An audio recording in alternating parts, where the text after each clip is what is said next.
aí, galera, bem-vindos a mais uma Sala 1604. Eu não sou a Gabi, então hoje você tá ouvindo uma voz diferente. Hoje é o Gus e eu tô sendo o host do dia de hoje desse podcast. Gente, faz muito tempo que eu não sou host da Sala 1604, tem alguns meses já que eu não apareço aqui. Não é Gabi. Tá tudo irmão e irmã, mas não só a Gabi, galera. A Gabi abre de um jeito super bonito, ela já prepara aqueles textos cabulosos dela. Hoje tá na mão do Gustavo. Espero que esteja numa qualidade equivalente. Vou fazer meu melhor aqui. Fazer meu melhor com o meu convidado aqui para manter o nível alto desse podcast aqui. Mas então, gente, o que a gente vai falar hoje? A gente tá aqui no dia 30 de novembro de 2022. A gente tá terminando o ano de 2022.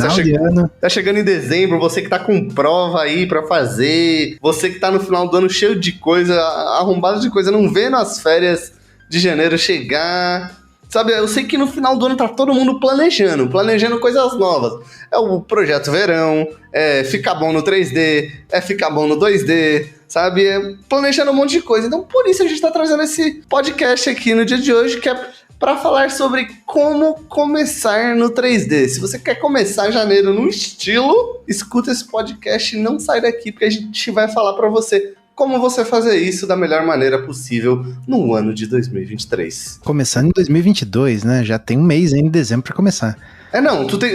Tu pode se preparar antes e tal, a gente já vai dar as diretrizes pra você. Mas pra falar sobre isso aqui, hoje, no dia de hoje, essa voz aí que vocês estão ouvindo ao fundo desse podcast é do nosso papa, do nosso mestre, do nosso Morfeu, do nosso Ninja Gaiden do Blender, Ivan Stefan. Dá um oi aí pra galera, Ivan. Fala, galera, tudo bem? Muito bom estar aqui de volta no 1604. Acho que é minha terceira sala 1604 aqui, primeira vez com o Gustavo aqui ao vivo. Como se eu não falasse o dia inteiro com o Gustavo, eu tenho que aguentar ele aqui também no sala 1604, né? Exato, galera. Hoje eu vou extrair todo o suco elementar do Ivan. E pra quem não tá ligado, gente, se você não conhece o Ivan, por favor, digita aí Ivan Stefan, Blender. O cara só é o cara que coordena todo o nosso canal, todo o curso de Blender da Revo, é o nosso criador do curso de Blender da Revo. Então, se você quiser saber mais sobre ele, vai ter o ArtStation dele aqui embaixo, vai ter as informações também do YouTube do 3D na Revo, saca? Se vocês estão ouvindo essa sala 1604 e não sabem o que é o 3D na Revo, não descubram agora, porque vocês têm que ficar nesse podcast até o fim. Termina o podcast, depois termina o podcast, na Revo, hein, galera?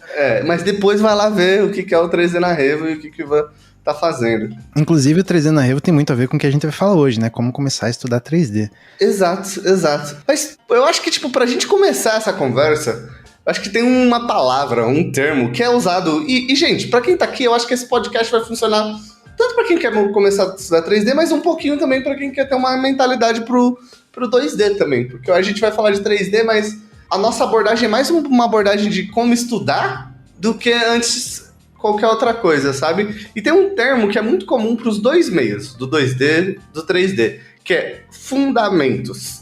Tá? A gente sempre ouve falar aqui, milhões de podcasts da Revo, estuda fundamentos, faz isso, faz aquilo, estuda fundamentos desse jeito, estuda fundamentos daquele jeito, fundamentos do 2D, fundamentos do 3D, fundamentos do malabarismo, sabe? Então, a primeira pergunta que eu quero fazer pro Ivan é: o que são os benditos fundamentos, Ivan? Sabe que esse dia eu vi um outro artista falando sobre fundamentos usando uma outra palavra, que eu gostei também, né? Eu acho que é uma boa analogia, que é conceitos, né? Mas eu gosto de pensar em fundamentos como quando você está estudando qualquer coisa e você começa a se fazer perguntas.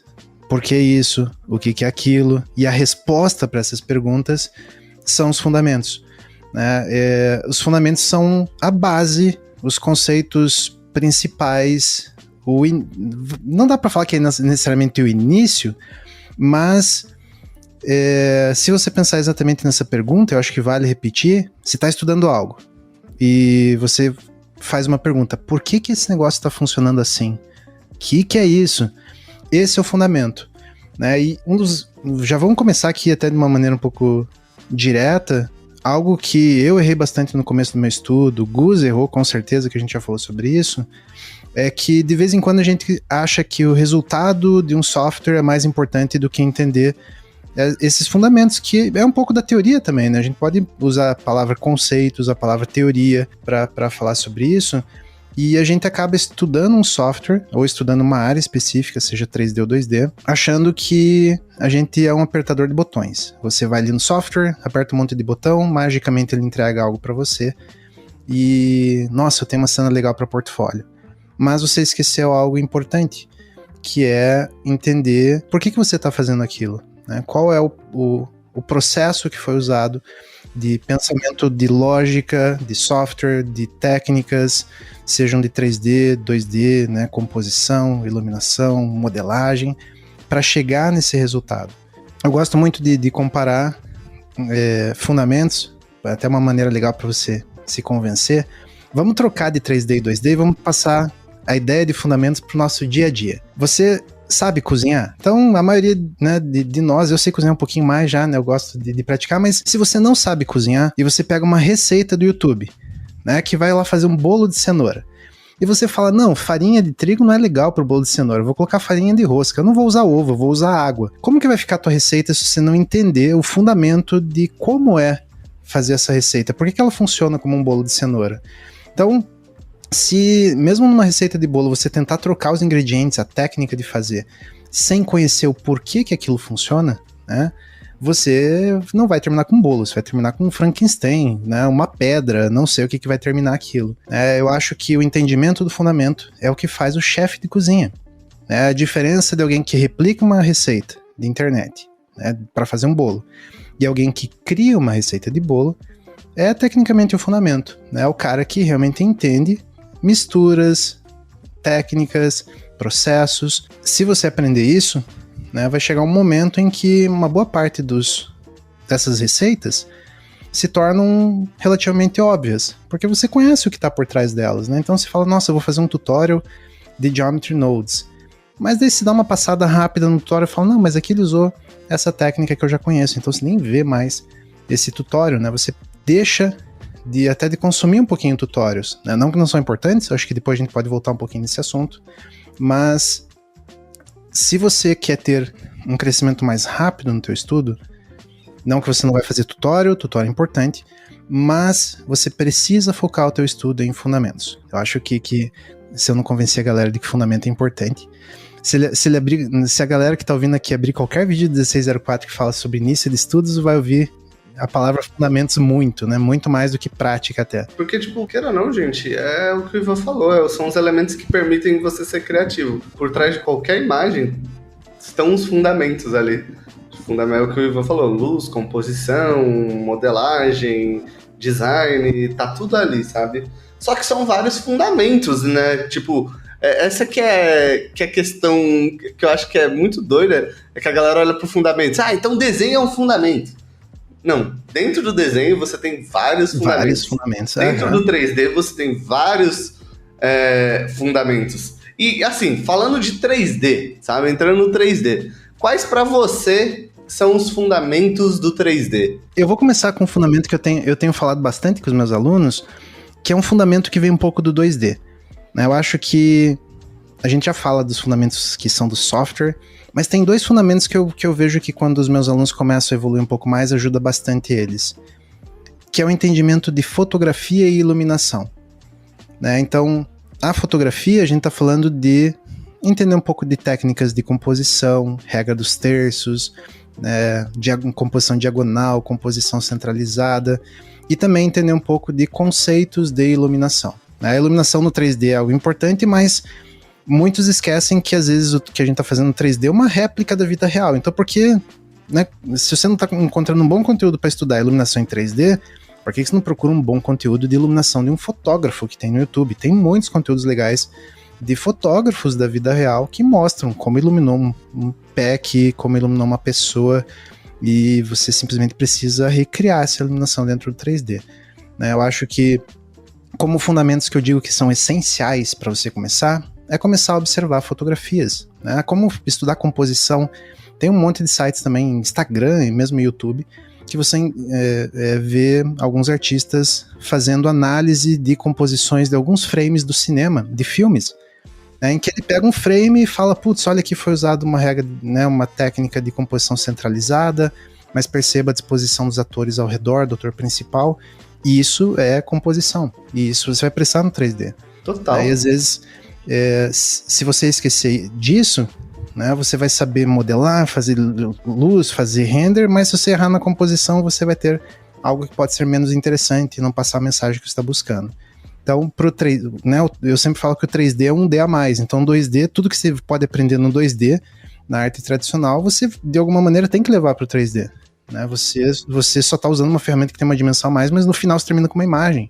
Então, se você esquecer disso, né, dos fundamentos do que a gente tem no 2D, e eu acho que a primeira área que seria legal você estudar seria realmente a área próxima à fotografia. Né, seja composição e iluminação. Mas daí a gente entra no 3D. E no 3D... É porque você tem fundamentos mais artísticos e fundamentos mais técnicos, né? Exatamente. Você pode dividir entre esses dois campos quando você entra no 3D, que é diferente, tipo, você aprender, tipo, o nosso lápis, ele é muito mais complexo, né? Tipo, no 3D. Então é tipo um canivete suíço, tipo, a parada que você precisa aprender, né? Então tem fundamentos muito mais técnicos dentro do 3D pra você começar o seu aprendizado, né? Exato. E no 3D eu vou falar um fundamento que eu acho que eu nunca falei numa live, mas eu tava conversando esses dias com alguns alunos. O primeiro fundamento que eu acho que você tem que entender muito bem no 3D, que não tem nada a ver com interface de software é só uma ferramenta, é transformações. Como posicionar e manusear objetos dentro do espaço tridimensional. Parece bobo, mas se você ficar, né, usando só as ferramentas tradicionais, né, sem os recursos que tem ao redor disso, de só mover e rotacionar, talvez você esteja trabalhando, né, num processo um pouco mais lento. Né? Então, o que eu estou falando, você conhecer ferramentas como snapping, que é alinhar um objeto com o outro, edição proporcional, que você move um vértice e os vizinhos movem, ferramentas em gerais que você tem disponíveis ali dentro de softwares, é tudo meio igual, tá? Às vezes só muda o nome, mas é algo que se você passar rápido por isso, fala, nossa, eu já sei movimentar objeto 3D, tá beleza? Talvez o teu processo de construção de cena se torne mais complicado. Né? Então acho que o primeiro fundamento que você precisa dominar um pouquinho são transformações dentro do software, que daí já emenda com modelagem. É que essa é a basezinha da base, né? Tipo, exatamente, a base da base. É o fundamento do fundamento, na real, se a gente for pensar assim, né? Eu ainda botaria transformação e seleção aí. Claro, seleção com certeza. Quando a gente entra em modelagem, é uma frase que eu gosto do Gus, se você selecionar mal no 3D, o teu tempo de produção demora muito mais, né?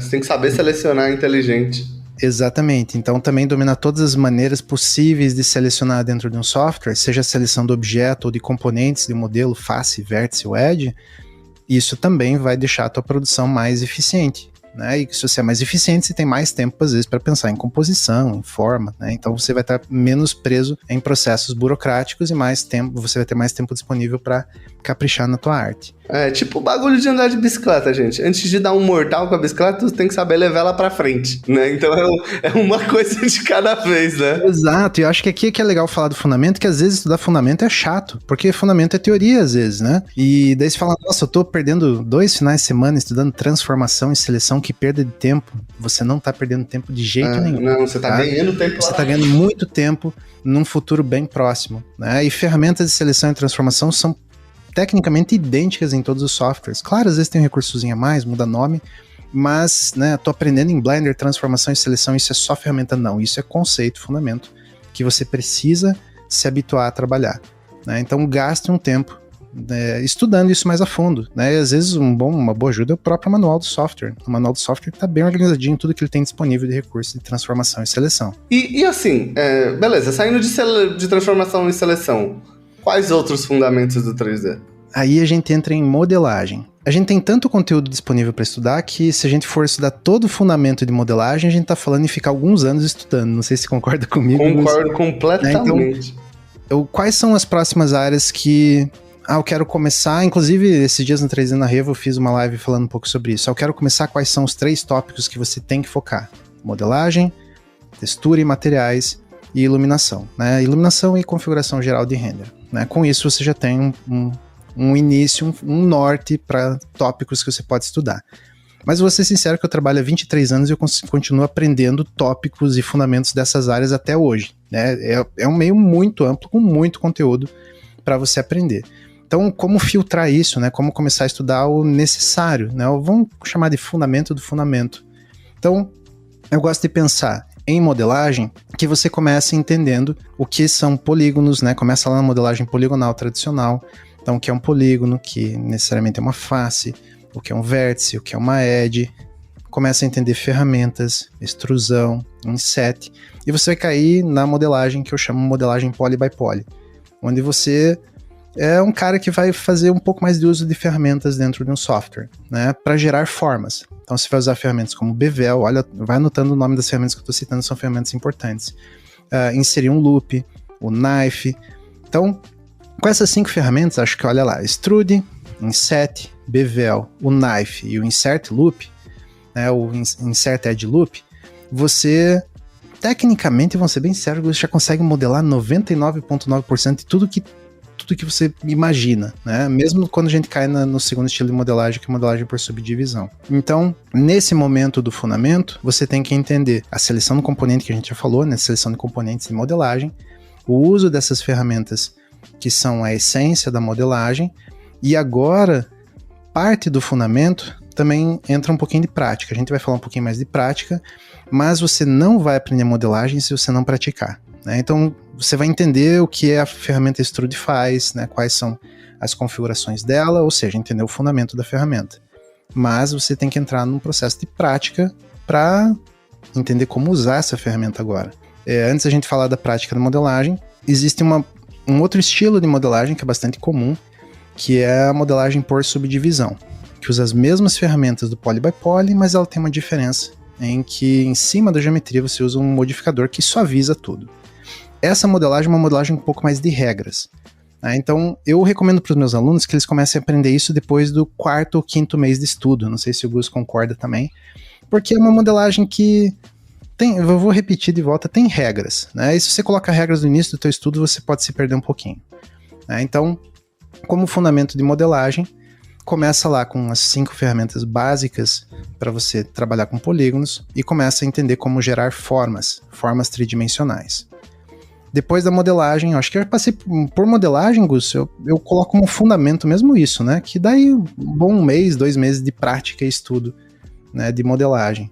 Daí a gente cai em texturas e materiais, né? E mais uma vez essa área dá para você ficar estudando alguns anos, né? E mesmo assim, talvez você não consiga estudar tudo que tem disponível, né? Eu trabalhei por 8 anos com um renderizador chamado Renderman e eu nunca consegui chegar até o final dele, é impossível, né? Eu acho que isso vale para qualquer renderizador. O Gus também trabalha há muito tempo com o V-Ray e você não chegou nem em 50%, acho que, do que os renderizadores fornecem, né? Então, o que você precisa entender no início do teu processo de materiais e textura? Em materiais, inclusive no 3D na Revo, eu tenho uma live em que eu falo sobre essa análise, entender como relacionar o visual da vida real com os nós, né? Todos os materiais e texturas são criados por um sistema nodal, com os nós disponíveis dentro do software. Então, qual é a característica visual de um material difuso dentro do software? E como ela é na vida real? Qual é a característica visual do glossy? E o que ela é na vida real? Se você começar a fazer essa analogia, né, de você imaginar a vida real barra o que você pode fazer no 3D, a tua vida de materiais vai ficar um pouco mais fácil, né? Porque é muito comum os alunos virem, Ivan, mas eu estou tentando fazer esse material aqui, esse objeto no 3D, e eu não estou conseguindo configurar o material. Daí eu falo, tá, mas você parou para pensar quais são as características visuais desse material, para depois passar para o 3D? Não fiz isso, fui criando material, daí não dá certo. Então, o que você tem que fazer? Observar referências da vida real e começar a quebrar em partes isso, né? E entender literalmente o fundamento do que cada material tem de característica visual dentro do 3D. E falar, esse é um plástico, então olha lá, eu tenho material difuso, material glossy. Isso aqui é uma pele, então eu tenho difuso, subsurface, glossy. Isso aqui é um vidro, então eu tenho transmissão. E isso é entender fundamentos e materiais, né? E olha que o entender o fundamento do material, eu gosto sempre de dizer que tem também essa analogia de você observar a vida real. Na parte de texturas, você tem que começar a entender o caos das conexões nodais, né? Então é perder um pouco o medo e a galera se assusta com o sistema nodal, dos shaders normalmente no início, mas é começar a compreender, né, como você pega um fractal, que é uma textura gerada matematicamente, como se pode colorir ele, como se pode utilizar ele como cor, como se pode pegar uma textura de internet e utilizar para criar relevo usando bump. Então, foque em pequenos tópicos quando estiver estudando materiais. Pequenos tutoriais podem te ajudar, né? Então, quando você for buscar conteúdos de materiais, não tente buscar como fazer uma montanha gigantesca. Tente buscar pequenos tutorials, né? O famoso tutorial do Dunnett é um bom tutorial que explora materiais, já um pouquinho mais avançado até em algumas características, mas ele é bem pontual, como fazer a massa, como fazer a cobertura, como fazer lá aqueles granulados que tem no Dunnett. Então, olha que eu tô falando, você pegar tutorials ou buscar vídeos que te ajudem a entender materiais, que são como fazer um metal, como fazer uma pele, como fazer um plástico, como fazer um vidro, né? E isso vai começar a fazer você entender cada vez mais o sistema nodal, que, mais uma vez, você pode gastar alguns anos estudando até dominar bastante o que ele tem ali dentro, né? Porque ele é muito amplo. E o terceiro passo, eu gosto de pensar a iluminação e render tudo meio junto, né? Que é a configuração do renderizador. E olha que a iluminação aqui dentro do 3D, eu falei que ela é um fundamento de arte 2D que você pode observar em fotografia. Então, se você for pensar na iluminação 3D, ela é ridiculamente simples na questão parâmetros. Se tem 5 ou 6 tipos de luzes, com 3, 4 parâmetros de configuração dessas luzes, cor, intensidade e mais algumas coisinhas, e tamanho da luz, né, que é importante, e acabou. Né? Então não tem muito que estudar fundamento de como criar luz no 3D, né? Mas como iluminar uma cena, aí o problema é maior. Né? Então veja que usar a ferramenta, criar as luzes, é um clique de ferramenta, mexer em 2 parâmetros e tá feito. Né? Quem dera ser tão fácil para realmente iluminar a cena. Então o processo de iluminação de cena é algo que exige bastante paciência, porque você vai ter que fazer testes, observar referências, estudar um pouquinho de fotografia e iluminação, né? Estudar uma boa técnica que você pode começar aí para, né, o teu primeiro fundamento de iluminação de prática é usar a técnica dos 3 pontos de luz, onde você vai aprender o conceito de luz principal, luzes de preenchimento, luzes de silhueta ou contra, né? Tem vários nomes. Silhueta, qual nome se usa, Gus? Silhueta, contra, recorte. A luz de recorte. Eu conheço como luz de contra. Talvez por causa do mundo da fotografia mesmo, mas tem muitos nomes, né? Então são 3 luzes que, se você depois quebrar esses conceitos, ela vira como uma regra para qualquer tipo de iluminação, né? Você sempre pode pensar, independente da técnica de luz que você está usando, que, olha, essa aqui é a minha luz principal, eu tenho algumas luzes de preenchimento, algumas luzes de contra. Então a primeira técnica que você precisa dominar em iluminação dentro do 3D é a técnica dos 3 pontos de luz, tá? E pratique muito, desde iluminar uma bolinha até iluminar uma cena um pouco maior. Tem bastante conteúdo, inclusive, na internet, seja de 3D ou de fotografia da vida real, né? Então olha lá, trazendo o estudo fora do software. O software é só uma ferramenta.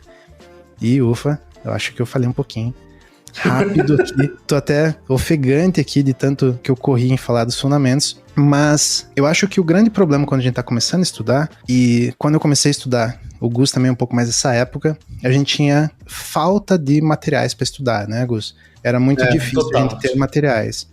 Hoje em dia a gente tem um extremo oposto, a gente tem um excesso de materiais. Mas não necessariamente esse excesso é bom, né? Porque torna mais difícil a gente filtrar bons conteúdos. Então, o que eu vejo de problemas no fundamento é que muito do conteúdo que a gente estuda, e eu sou um consumidor também de aprendizagem gratuita aí por YouTube, por Vimeo e afins, é que nem tudo o que a gente estuda tem a explicação do fundamento.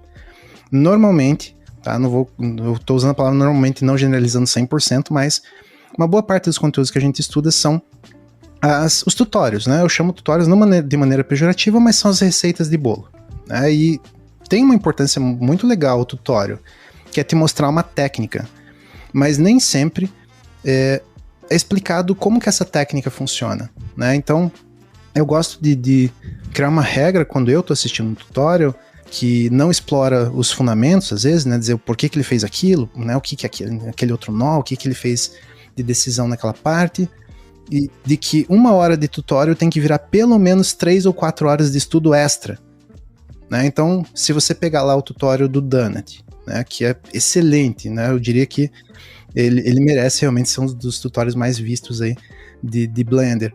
Logo a gente passa com o da coxinha, claro, né? A coxinha vai passar esse rolê. Coxinha exatamente. É melhor, mais realista, vai lá no 3D na Revo, pô. 3D na Revo, tem um tutorial de coxinha. E tem o dos cogumelos também, que são 6 horas de conteúdo. Mas vamos falar mesmo da coxinha e do cogumelo. Eles são, né, enquadrados no que eu chamo de tutoriais. Eu não tenho tanto tempo de falar de fundamentos nesses vídeos. Então é você que está assistindo o vídeo, que tem que de vez em quando parar o vídeo e falar, putz, por que o Ivan usou essa ferramenta? Aí nesse momento você vai pausar o vídeo e vai dar uma procurada, às vezes no help do Blender, em outros vídeos, né, de conteúdo que você pode procurar. Então, eu vou usar o Snap, então digita lá Snap Blender e pesquisar. Se você fizer isso, aí sim você está fazendo um bom uso do conteúdo que a gente tem disponível como gratuito. Você está elevando ou aprofundando o que você está estudando. E nesse aprofundar, você está estudando fundamentos. Ufa, falei, tá? Então, mais uma vez, eu acho que é bom repetir, eu não estou falando mal dos tutorials. Né? Eu acho que eles são importantíssimos, muito do que eu aprendi na minha carreira inteira, o Gus também acho que se enquadra nisso, a gente aprendeu por vídeos de tutorial. Mas eu acho que se você só, né, e eu acho que é uma boa analogia, se você fizer o vídeo da coxinha e não se perguntar por quê, ou o que o Ivan fez aqui, você só vai saber modelar a coxinha. Se você pegar um trabalho para modelar um risoles, né, um pastel, fodeu, porque você decorou o tutorial da coxinha. Tá? Então, se você pegar o tutorial da coxinha, dos cogumelos, e de vez em quando parar, putz, o tutorial do cogumelo aqui ele fez um cogumelo, mas e se eu tentar fazer agora uma flor? Se eu tentar fazer um tronco? Então você eleva o tutorial, né? E, claro, dá preguiça. Você pega um tutorial de 1 hora, você fala, putz, 4 horas. Um tutorial de 5 horas são 20 horas de estudo. Sim, você precisa fazer isso. Né? E é nesse momento que você começa a compreender decisões que o artista tomou, que são os fundamentos, são os conceitos por trás desse tutorial. E a partir do momento que você começa a dominar esses fundamentos e conceitos, você começa a observar alguns tutoriais que daí já são para você mais básicos, como não necessários de fazer, né? Se vê, putz, só ser um novo tutorial daquele artista que eu curto de flores. Você dá um play rápido no tutorial e fala, putz, eu já conheço essa técnica, eu já conheço esse fundamento. Né? Então você deixa de consumir, você já começa a filtrar um pouco o que você gostaria de assistir. Né? E você começa a passar para o nível, agora eu preciso pegar fundamentos um pouco mais elaborados de tal assunto. Né? Então você sempre vai estar estudando fundamentos, mas você vai estar evoluindo agora na escadinha de complexidade ou de importância dos fundamentos, né? Ao longo do teu processo de estudo. É isso, gente. Mestre é mestre, né? Ivan começando para não mais, maluco. Foi, eu tô até ofegante aqui, tanto que eu falei rápido. Ó, e eu acho que, tipo, a gente tá chegando aqui em meia hora do nosso podcast. Pra fechar, eu tenho uma pergunta, tipo, que eu acho que é uma pergunta que dá um podcast inteiro ela, mas a gente faz da nossa maneira resumida, que eu acho que, tipo, na hora de estudar os fundamentos, tem uma parada que eu acho super importante, que é também tentar estudar baseado em projetos, sabe? Ter sempre um projetinho pra fazer tudo. Só que aí existe um risco. Porque muita gente começa no 3D e já quer fazer o Senhor dos Anéis, a animação da Pixar, sabe? Então, o quão importante você acha é diminuir o escopo de estudo? No caso, fazendo projetos pequenos no começo. Então, uma analogia que eu faço, se você entrar no meu Instagram, meu ArtStation tá desatualizado, vergonha, mas o meu Instagram tá um pouco mais atualizado.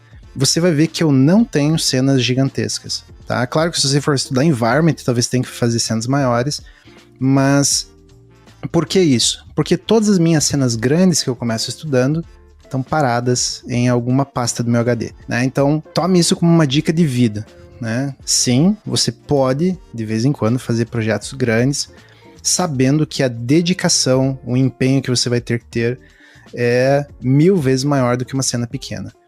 É muito melhor você ter no teu portfólio uma cena melhor, extremamente bem finalizada, do que uma cena grande que tá mal finalizada, ruim em composição, ruim em luz, ruim em textura, ou não finalizada porque não deu tempo e você não quer mais estudar, não aguenta mais estudar ela, tá? Então, é um assunto que o próprio Gus já introduziu ali. Eu falo para os meus alunos, inclusive nas minhas aulas eu abro cenas, né, que eu fiz grandes e depois me arrepender para os meus alunos verem que eu também sofro desse problema, né? De vez em quando a gente se empolga, é muito fácil a gente se empolgar no 3D. Você começa fazendo um modelo de um drone, daí você fala, nossa, ficou muito legal esse drone, então eu vou começar a criar um cenário, né? Daí você começa a criar o cenário, daí você fala, nossa, se eu colocar umas árvores agora vai ser legal. Não, mas tem que ter nuvem. putz, um riacho aqui ia ficar incrível. Pô, se o drone tá aqui, eu posso fazer um robô. Existe uma paixão no que a gente faz, né, que leva a gente para tomar essas decisões, né? A gente se empolga com isso. Mas se você tomar todas essas decisões, você vai fazer uma cena que você não vai terminar. Você terminaria se estivesse em grupo. E mesmo um projeto desse tamanho em grupo, é difícil de ser terminado, né? Então, é melhor você fazer, né, tá fazendo o modelo de um drone. É melhor você fazer o modelo desse drone, às vezes num fundo de cor sólida, e caprichar na topologia, né, ter uma topologia tão legal que você possa mostrar o wireframe para dizer que você está dominando as técnicas de modelagem, caprichar nas texturas, nos materiais, fazer uma boa luz nesse fundo infinito, né, nesse fundo de cor sólida, do que você tentar fazer uma grama com árvores e afins, daí o teu drone já não vai ficar tão bem finalizado porque você não teve tempo, e o impacto dessa cena no teu portfólio não vai ser tão importante quanto um drone num fundo sólido, né? Então, eu tenho a seguinte filosofia com os meus alunos: se você estudou algum tópico, né, ou um fundamento que você acha que ele é uma base importante para você, gere uma cena para você praticar esse fundamento. Né? Transformações, né? Vamos pegar no conteúdo que eu dou no meu curso, né? As 3 primeiras aulas do meu curso, a gente aprende transformações e seleção. Olha que é tão importante como fundamento que uma aula inteira do meu curso é dedicada a transformação e seleção. Ah, mas é impossível fazer uma cena boa com transformação e seleção. Não, você pode fazer uma cena de planetas com bolinhas. Um planeta com bolinhas, você pode estudar composição, pode estudar luz, né? Você tem milhões de referências de filmes de ficção científica, espacial, que você pode gerar renders incríveis, né, com bolinhas, onde você vai estar praticando transformação e seleção. Que por acaso é o primeiro exercício do seu curso da Helson, né? Exatamente. Eu gosto de mencionar ele porque tem muita gente que fala, mas é impossível fazer uma cena legal só estudando transformação. Não. Faça planetas, bolinhas, né? Você consegue, faça cenas de Minecraft usando cubinhos. Você pode fazer isso. Você está praticando ali seleção de múltiplos elementos, transformação simples. Então, estudando enquadramento, estudando iluminação. Então é possível né, mesmo nas tuas primeiras semanas de estudo, já fazer uma cena que vai ficar legal. Terminar com algo que tá um pouco acima da média, né? Por que acima da média? Porque a grande maioria da galera que começa a estudar se empolga e não começa a produzir o portfólio no início, né? Por 2 motivos, às vezes por se empolgar e complicar, ou às vezes por achar que não tá legal, né? Então, eu acho que até para concluir essa parte da prática, estudou um fundamento, tente gerar uma ceninha, né? Seja uma ceninha de um objeto ou de alguns objetos para você estudar esse fundamento, mas já aproveita e faça um portfólio, né? Gaste um tempinho finalizando essa cena.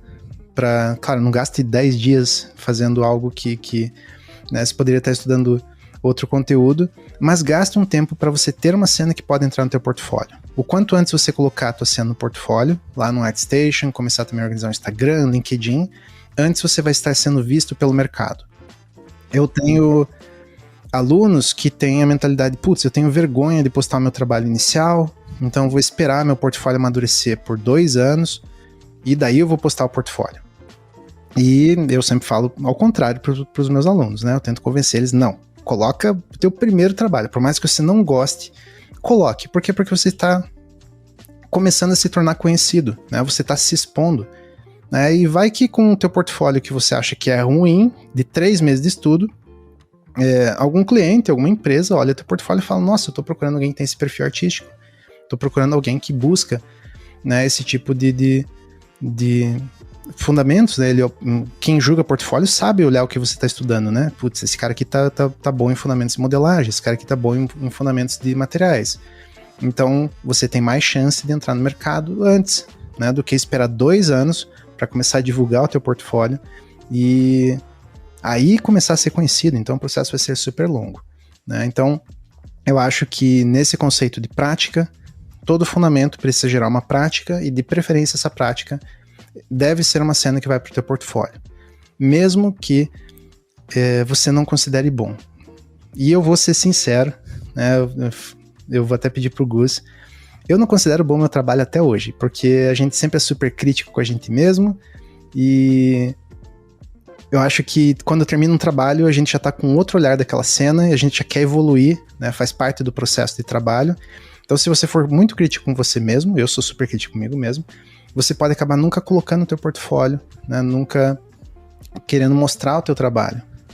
Então, posta o teu trabalho, né? E essa coisa do ser crítico, eu consigo trabalhar comigo mesmo hoje, já nesse probleminha que eu tenho de analisar meu portfólio, mas eu acho que é algo bom, né? Isso me incentiva a falar, putz, eu já não gosto daquela cena que eu fiz há uma semana atrás, então vamos estudar mais para melhorar e corrigir isso, né? Transforma isso em algo legal que vai te incentivar a sempre evoluir, mas não deixe de mostrar o teu portfólio, tá? Olha lá, dicas, mídias sociais, Instagram, ArtStation é a principal, Instagram a menos importante, mas eu tenho muitos alunos que foram contatados já por essa mídia. E LinkedIn, tá? LinkedIn não só você vai ter contatos com profissionais, mas tem empresas lá que buscam e angariam profissionais por essa mídia social. Puta aula aqui sobre fundamentos do 3D, sobre como estudar, sobre como abordar o estudo aqui com o nosso grande mestre Ivan Stefan. Ivan, caralho, tá, porra, vestiu o terninho, deu uma aula aí, hein, caralho. Parece que decorou um texto todo, preparou toda uma aula aqui. Eu tô preparando uma semana esse texto aqui, Gustavo, não brincadeira. eu descobri o tema do podcast agora há pouco, tá, pessoal? Porra, maluco preparado é preparado mesmo, gente, é isso. E, gente, assim, se vocês têm mais dúvidas, querem saber mais coisas sobre fundamentos, seja do 2D ou do 3D, deixem no comentário, aqui embaixo do vídeo. Se vocês têm outras sugestões de temas pro podcast, também deixem aqui nos comentários. Ivan, para fechar esse podcast, não vai ter de frente com a Gabi, porque isso daí só quem faz é ela. Deixe uma mensagem para os nossos jovens que estão desanimados, não sabendo se eles vão começar a estudar no ano que vem, ou se eles vão desistir. Para quem tá triste agora no final do ano, o país tá mó loucura, deixa uma mensagem motivacional para essas motivacional pessoas que estão vindo do outro lado. Sabe que tem um pensamento interno meu que, se eu peço para mim mesmo o que eu mais gosto de fazer no 3D é estudar. E se eu peço para mim mesmo o que eu menos gosto de fazer no 3D também é estudar. É um dilema, na real, que todo mundo passa por isso, né? Eu acho que o processo de estudo, ele tem duas fases. A fase que pode ser muito chata, e normalmente estudar é chato, sentar no computador, ficar vendo um vídeo de 3 horas, daí depois replicar a prática. Então existem momentos no estudo em que a gente tem que ser mais forte do que o campo magnético do sofá e falar, putz, eu tô fazendo isso pelo meu futuro, né? Eu tô fazendo isso para me tornar um profissional melhor, tô fazendo isso para mudar de carreira, e você precisa entrar com a dedicação, né? Eu acho que a grande diferença de um profissional que tá bem no mercado e um profissional que não conseguiu posicionamento nenhum, né? Não que dê para generalizar, mas estudo talvez seja estudo e prática, exatamente. Então, o que fez esse profissional se destacar é ele passar essa barreira de falar, beleza, eu não vou ver Netflix, eu não vou, né, eu sei que eu tô um pouco cansado, mas eu vou estudar 1 hora. Né? E esse processo é uma briga que eu tenho. Né? Eu amo estudar, né? Tanto que eu sou professor hoje em dia, sempre sonhei em ser professor. É algo que eu sempre gostei do processo de estudo, mas eu também tenho essa briga do não gostar, de estar desanimado, de falar, putz, não tô com a mínima vontade de estudar hoje, mas tem que fazer, né? Se eu não fizer isso hoje, semana que vem eu vou estar corrido com trabalhos da Miralumo, da escola, então eu só tenho tempo de estudar hoje. Então você tem que sentar na frente do computador, engolir o choro, né, e falar, beleza, eu vou estudar. Bora. É hora do show. Tem a parte boa do estudo, né? Muitos artistas que começam 3D, eles começam pelo amor, né? Quando eu fiz faculdade de engenharia civil, eu escolhi porque meu pai estava construindo uma casa, não tinha amor nenhum, eu nem sabia o que era engenharia civil. Né? E eu vejo que muitos alunos que eu tenho, e amigos e profissionais que eu conheço, eles começaram no 3D a trabalhar com isso porque surgiu um amor incondicional, né? Eu quero fazer isso o resto da minha vida. Né? E essa decisão faz também uma parte do estudo, né? Então é que a gente falou do lado ruim do estudo, que a gente às vezes tem que brigar com ele, em que em alguns momentos que a gente está estudando, é tão prazeroso estudar e falar, caraca, que técnica foda essa que eu descobri, putz, que coisa maluca que tá ficando no meu portfólio, olha que cena incrível que eu fiz, né, que eu nem imaginei que eu ia conseguir fazer agora. Esses momentos você tem que aprender a curtir, né? Então aprenda a observar esses momentos e se dá um tapinha nas costas e falar, caraca, você tá feliz estudando, né? Eu acho que isso daí compensa quando a gente tá no lado ruim do estudo, né? Então, saiba também curtir o processo de estudo. Se toda vez que você entrar na frente do computador, você falar que tá cansado, não tá afim de estudar uma bosta, né? Ver um vídeo é ruim, né? De vez em quando a gente tem que se tapear, né? E de vez em quando você fala, putz, hoje eu não tô com saco, mas vou estudar. De repente, 10 minutos, você vai entrar no Alice no País das Maravilhas e vai falar, caraca, que coisa foda, e você vai ficar 3 horas estudando e nem vai perceber que o tempo passou. Então, nesse momento, você tem que aproveitar o teu estudo, né? Se você entrou em ritmo de estudo, aproveita, né? E eu acho que essa é a minha mensagem, sabe? Todo mundo saber que estudar pode ser ruim, mas quando você tiver momentos bons de estudo, você também tem que aproveitar e saber psicologicamente se ajudar, né? Para que cada vez mais você comece a se cobrar. E não necessariamente, né, que o cobrar estudar no começo vire talvez um hábito depois de estudar no teu futuro. Caramba, Ivan fechou com chave de ouro. É isso, gente. Como dizia nossa amiga Dory do Nemo, continue a nadar. E é com essa frase que eu termino esse podcast de hoje. Queria agradecer ao Ivan, agradecer a todo mundo que ficou até o fim com a gente. A gente se vê numa próxima sala 1604. É isso. Um beijo pra vocês. Beijão, pessoal. Bons estudos aí, hein? Bons estudos e bom finalzinho de ano, que a gente tá chegando nos últimos podcasts do ano. Vamos já esquentar pro ano novo. É isso, gente. Até mais. Até mais, pessoal. E começa a estudar agora em dezembro já, sem desculpas. Sem começar em janeiro, né? É isso aí.